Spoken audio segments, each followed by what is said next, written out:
Hey, YouTube family and GN subs, how are you? Hope you're having a wonderful, wonderful week. And I got a bunch of good news, breaking news regarding USCIS policy changes that are recent. You need to listen in. A lot of good stuff here. Note that you can always get me at hrg@graylaw.com. That's the only way to get me. And also you can go to my website at graylaw.com. You can check it out, see what I do, and who I represent as an immigration attorney here in the U.S. All right, so there's so much to unpack today. Let's get right at it.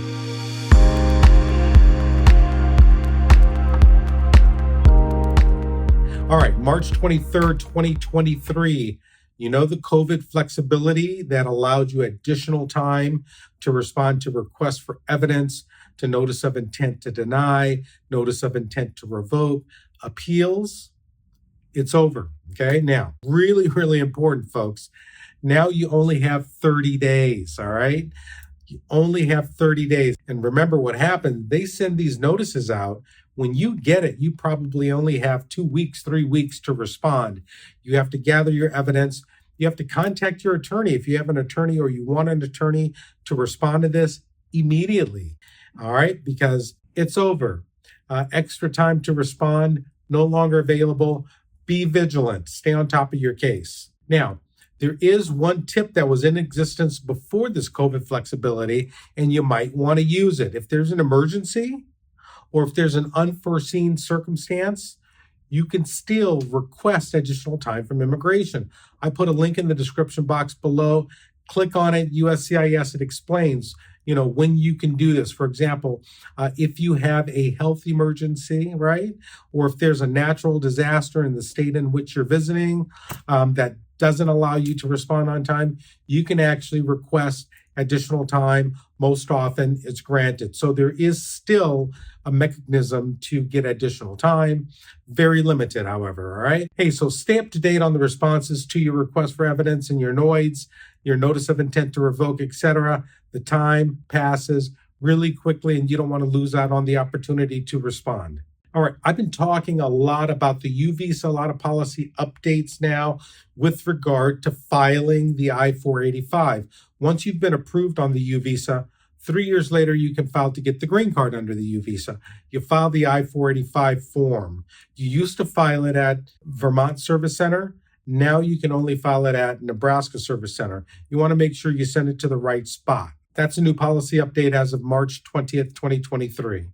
All right, so good news. State Department announces a change in policy. We're actually looking to bring back the policy of actually getting the visa stamp in your passport here domestically in the United States. Just announced, okay? We used to have this back in 2004, and this was really good for Indian nationals and Chinese nationals. They didn't have to fly all the way back home to get the visa stamp in the passport of the H or the L. Well, it looks like at the end of this year, they're going to bring that back. I'm going to give you updates from State Department as they change, as the policy change, as the policy brings back the stamping of this visa in the passport as it comes up. I'll give you the updated information as it comes available. All right, another policy is to extend I-751s and I-829s. That's the investor fifth preference visa. They're extending the receipts and extension of the expired green card for 48 months. Now, you're not going to know this policy change, right? When did they do this? All right, I got a bunch of I-751 receipts that were mailed out March 15th, 2023. So it looks like immigration finally got to issuing those 48-month receipts. We've been waiting for them. With this receipt, you can travel with your passport, your expired conditional resident card, and the receipt extends for 48 months, 4 years, folks. So look in the mail if you haven't done so far. It's on its way. All right. Update policy for UNT visas. I've been talking about these, right? I really think we're going to be getting a lot of applications filed. All right. Now, policy updates for these visa. U visa. There's a lawsuit that was filed, right? Immigration changed its policy.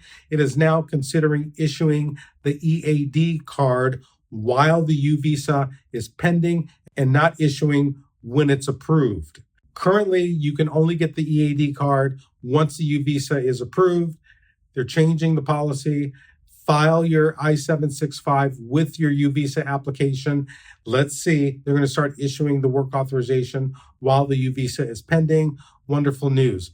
On the T visa, so the T visa is where you were harmed in an employment context at work, and the employer may have some liability. You're eligible in that instance for the T visa.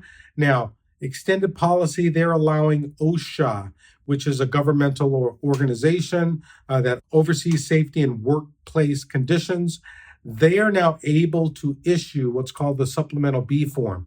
That's the most difficult part of the U and the T process. So with this big governmental agency able to issue the supplemental B form in the context of the U visa, the police department or investigative arm, they issue the supplemental B form. You're going to be able to more widely now receive the supplemental B form to file your actual application for U or T visa. That is good news. So finally, in the context of the T visa, there are some states that are promulgating what's called whistleblower laws, so that if an undocumented person is harmed at the workplace or working in unsafe conditions, not being paid proper wages, they can actually go to the governmental agency and report the employer without fear of retaliation by that employer, because usually if that happens, the employer would just fire the undocumented worker and the undocumented worker would have no regress. So this could happen in a lot of different states. You might want to look at your state laws to see if there's some provision that allows you to report unsafe working conditions. All right, final policy change as of 3/16/23. So this is with regard to a green card stamp in your passport.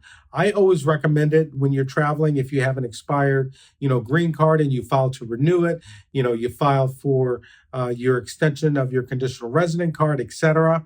I always advise my clients, you used to have to make a call, go down to immigration at the field office and get this, what's called an ADIT stamp in your passport.